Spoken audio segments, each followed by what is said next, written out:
Good job by your church batteries before you. We've been talking a little bit about the basics of Christianity, and we walked through 1 Peter 3:15. And hopefully by now you've got that verse memorized. I keep telling you it each week because I'm hoping you'll take that with you. And that is, set yourself apart, separate for Christ. Always be ready to give a good witness. You're not going to get a warning. When somebody comes up to you and says, why do you believe in God? Why do you believe in God's holy word? Why do you pick it up and open it and then you make all these different rules that are in there? You're following them. Why would you do that? A lot of people don't understand that. They're asking the questions because they're saying, why would you put any restrictions on your life? Why not just do whatever you want? Because that's what we're doing. You've got to be ready to give a witness. And there'll be no warning for the witness. But if you get caught off guard because you're not ready, you're going to regret it. You know what? You'll get that opportunity in life many times. But when they come, I tell you, it's awful when you don't have something to say. When you sit at them and say, you know, I really don't know why I believe in God, but you know what? I'll get somebody else to talk to you. They're never going to talk to somebody else. They want to hear from you. You're the one they ask. So we've been saying, how do you do that? Because the majority of people in the church, they don't know how. They know about God, but not really, not completely. And as a result, when people grill you with questions, and they are going to, you got to realize they don't know God. They're going to ask you everything about Him. And when you say, well, I really don't know, that gives a bad witness. They start thinking, well, you've been brainwashed. You've been in a church that's brainwashed you completely, and you don't understand. You don't even know your own faith. That's not a good witness. So the first thing you're going to tell them about is God. You've got to prove God exists. You know, the majority of people don't believe God exists. Most people say, he might have been a really good prophet. He might have been a really good man that lived on the face of the earth, but he's not God. You're fooling yourself. And they'll point you to all other gods. And they'll say, no, these are the real gods. He's not God himself. You've got to be ready to tell them why God exists and why he's the only God. And that takes effort. You're going to have to tell them about footprints. I see footprints of God everywhere I go.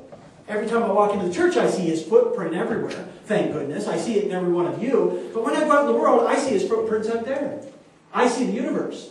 I know it's complex. I can't understand it. I'm like Job in the Bible. When God said, how do you know how everything's held together? The answer is, I got no idea. I don't know how it was held together. I still don't know. Nobody does. Only God does. When I look at our human bodies, extremely complex, trillions of cells. Again, we don't know how our bodies are held together. We don't know. Biologists don't know. These are footprints of God because it testifies somebody's holding everything together. It didn't happen by chance. And if you want proof that's even more tangible, how about the people's lives that have changed? Have you known an alcoholic who's become in love with God and no longer drinks? Do you know about somebody who's psychologically ill and has been ill for a very long time? They come to know Jesus and they're healed. Do you know about somebody who has an addiction to lust or an addiction to some other thing and they've been healed overnight? We've seen it. We've seen it everywhere. That's testimony that God exists. Let's look at God's holy word. They might say, well, how do I find more out about God? Well, you can read it. It's translated in every language possible. It's actually translated in such a way that everybody can understand it, because if you don't like the version, let's say the King James Version, you look at it and say, that's the Queen's English, I think it was, or the King's English, I can't understand that. There's lots of versions that you can. They're written in many different types of versions, so that you can understand it fully and completely. And it is truth. You're going to have to get by a barrier. And that barrier is most people think God's Word is not true. They don't believe it is. They don't believe anything's true. They believe what's true for me is not true for you. And I'm allowed to have my own opinions, and so are you, but never infringe on my right to feel the way I feel like. But the reality is God's Word is true. 100% for all of us, equally. And you've got to point them to that. Matter of fact, Jesus came and said, everything in the Old Testament is true because I testify it is. And then in the New Testament, God said every single word God breathed. In other words, God gave him every word to write down. We know from historical evidence, and we know from all the things that we see around us, all the history that we see, all the biology that we see, everything testifies and falls in with God's love. Everything. You know, there's not one prophecy in God's holy word that hasn't come true, like it's been proven false. There's some in Revelation that haven't come true yet, but not one's been proven false yet. Not one. Now, we had a guy there just a little while ago who predicted the end of the world. That was supposed to happen 2 weeks ago. Didn't happen. He was way off base. But you know, that guy made something like $95 million off it. So, I don't know. Maybe he wasn't completely off the wall. He got what he was looking for anyway. But, you know, the reality is that we got to be ready to say, the Word is 100% truth, because everything in God's Word is coming to pass. The chances of you sitting down and writing thousands of predictions and having them all occur over thousands of years is impossible. But God did it, because He's God. Then we talk about God's covenant love. You can't break God's love. You can't do it. No matter what you've done, no matter how many things you've thought of, which were inappropriate, no matter how many things you've done in your life that were wrong, you can't break His love for you. He'll always love you. And that doesn't mean there isn't consequences to breaking God's laws. There absolutely are. And we did a little demonstration last week on choices. And we said, if we just ask God for the right choices, life will be so much better. But we don't. And we get ourselves in all sorts of mess. We said last trip, you're going to have millions of choices you can make in your life, but you're not going to live long enough to try every one of them. So you have to ask God for the right one in the first place. This week we're going to talk about the Kinsman Redeemer. If you can get somebody that far, you've got them a long ways. But the next thing you've got to do is point them to Jesus.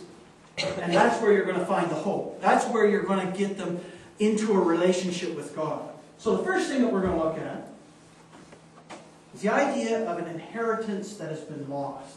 And we have lost an inheritance, we as human beings. And I'm going to use a story to give you why. And this is by Ruth. Anybody read the book of Ruth? Anybody read it? I got the honor, and it was an honor, to be sitting in my car, and I listened to CDs. And I got the honor of listening to Ruth on the way to work, the entire book. It's only 4 chapters, but still, I got to hear the entire book in one sitting. And I said there's an awful lot of parallels between what happened to Ruth and what happened to us as humans. And we're going to take a look at those. First thing, we'll take a look at the beautiful blessing that at one time Ruth had. You have Naomi, that was the mother. And then you had Elimelech, which was the husband. They had 2 children, Mahlon and Chilion. Then they got 2 daughter-in-laws, Ruth and Orpah.